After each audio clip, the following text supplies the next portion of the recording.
नमस्कार दोस्तों, online platform पर आपका स्वागत है।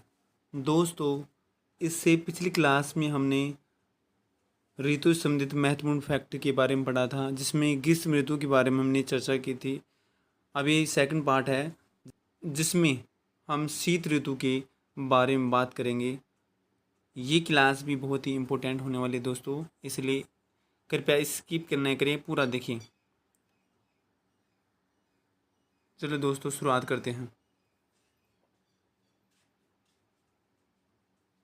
शीत ऋतु अक्टूबर से फरवरी के महीने के बीच शीत ऋतु का मौसम रहता है।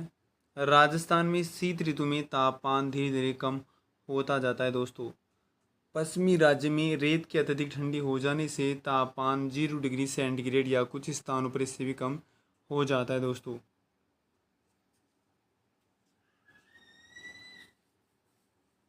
नेक्स्ट फैक्ट की बात करते हैं दोस्तों। ऊंचाई के कारण ही इस ऋतु में माउंट आबू राजस्थान में अधिक ठंडा रहता है दोस्तों। उत्तर भारत से आने वाली शीत लहर के प्रभाव में आने से ठंड बहुत बढ़ जाती है दोस्तों। ऊंचाई की शीत ऋतु में आकाश साफ, हवाएं धीरे धीरे चलती रहती हैं। राजस्थान में वास्तविक शीत ऋतु का समय जो माना जाता है वो मध्य दिसंबर से फरवरी के अंत तक रहता है दोस्तों, जो कि वास्तविक शीत ऋतु का समय है दोस्तों।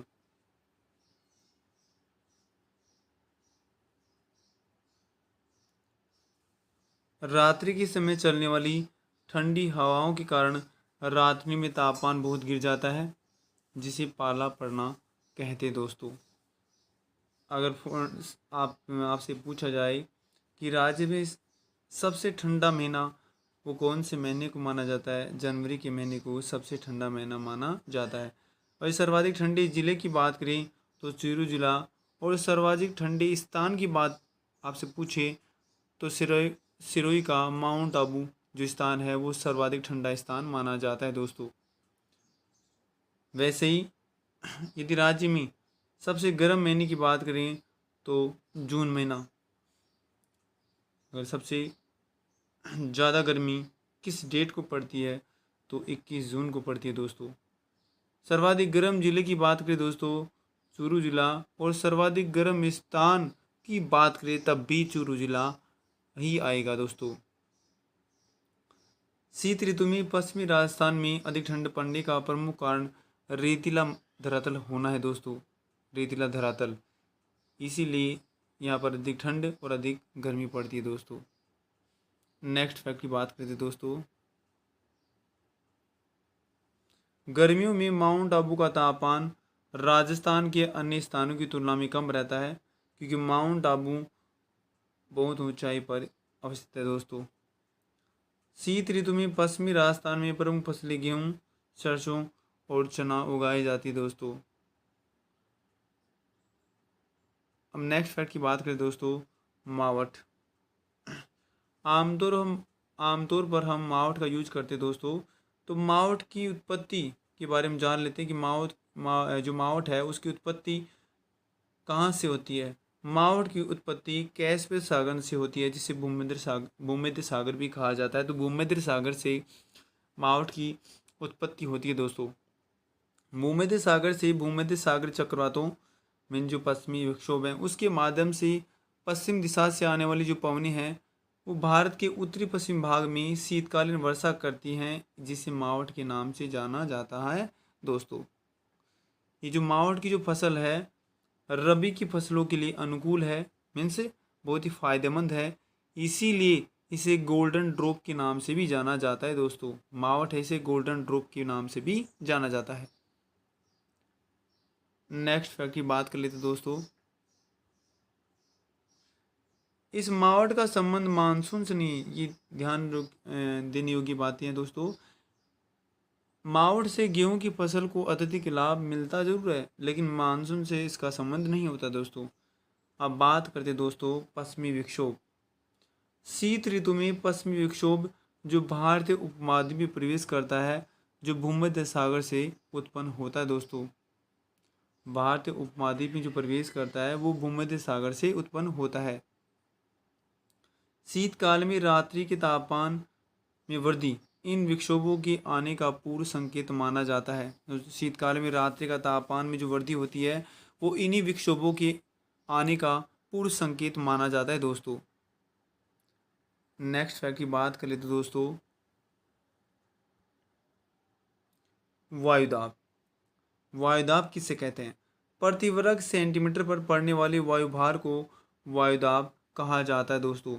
प्रति वर्ग सेंटीमीटर पर जो सेंटीमीटर है, प्रति वर्ग सेंटीमीटर पड़ने वाले वायुभार को, वायु के भार को, दाब को वायुदाब कहा जाता है दोस्तों।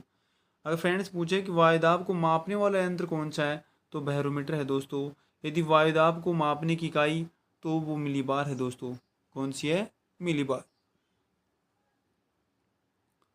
नेक्स्ट फैक्ट की बात करते दोस्तों,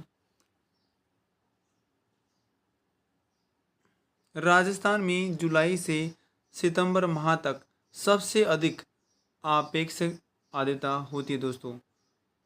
सबसे अधिक आपेक्षिक आर्द्रता वो कौन से महीने में होती है? जुलाई से सितंबर माह तक सबसे ज़्यादा आपेक्षिक आर्द्रता होती है।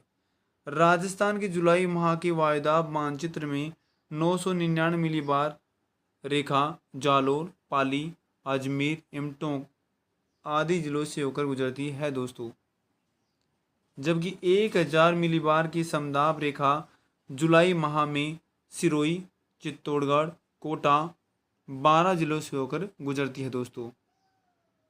999 मिलीबार तो जालोर, पाली, अजमेर, टोंक से, जबकि 1000 मिलीबार जो समदाब रेखा है जुलाई में गुजरती है सिरोही, चित्तौड़गढ़, कोटा और 12 जिलों से होकर गुजरती है दोस्तों। अब महत्वपूर्ण फैक्ट है, राजस्थान में निम्न वायुदाब एवं अधिक आर्द्रता कारण मई जून में होने वाली मानसून पूर्व वर्षा को स्थानीय भाषा में दोगड़ा कहा जाता है। जो मानसून से पहले जो वर्षा हो जाती है मई जून में, उसे दोगड़ा के नाम से जाना जाता है दोस्तों। मैं बहुत इंपोर्टेंट है। नेक्स्ट फैक्ट पढ़ लेते दोस्तों, राज्य या देश का सबसे लंबा दिन 21 जून को माना जाता है दोस्तों, 13 घंटे 27 मिनट का। और सबसे छोटा दिन 22 दिसंबर को माना जाता है दोस्तों। अगर सबसे ठंडे दिन की बात करें वो 22 दिसंबर है, और सबसे गर्म दिन की बात करें तो 21 जून है दोस्तों। राजस्थान में प्रतिवर्ष बनने वाले सूखा और अकाल की जो परिस्थिति का जो मुख्य कारण है दोस्तों, वो है राज्य में प्रतिवर्ष वर्षा की अनिश्चितता, अपर्याप्तता है, जो रात्रि में भी तापमान को बढ़ाए रखती है दोस्तों। यही मुख्य कारण है दोस्तों। नेक्स्ट फैक्ट पढ़ लेते हैं दोस्तों, राजस्थान में न्यूनतम ग्रीष्मकालीन तापमान वाला क्षेत्र दक्षिणी पूर्वी राजस्थान है, तो पश्चिमी राजस्थान का मौसम सूखा रहता है दोस्तों।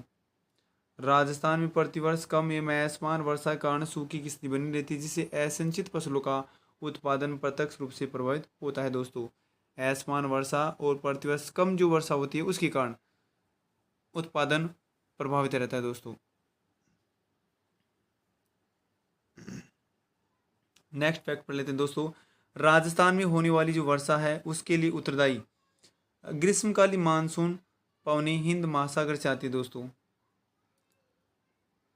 अधिक ठंड पड़ने का प्रमुख कारण पश्चिमी राजस्थान का रेतीला धरातल होना है, इसीलिए अधिक ठंड पड़ती है, क्यों अधिक गर्मी यही होता है और अधिक ठंडा भी। नेक्स्ट फैक्ट पढ़ लेते हैं दोस्तों,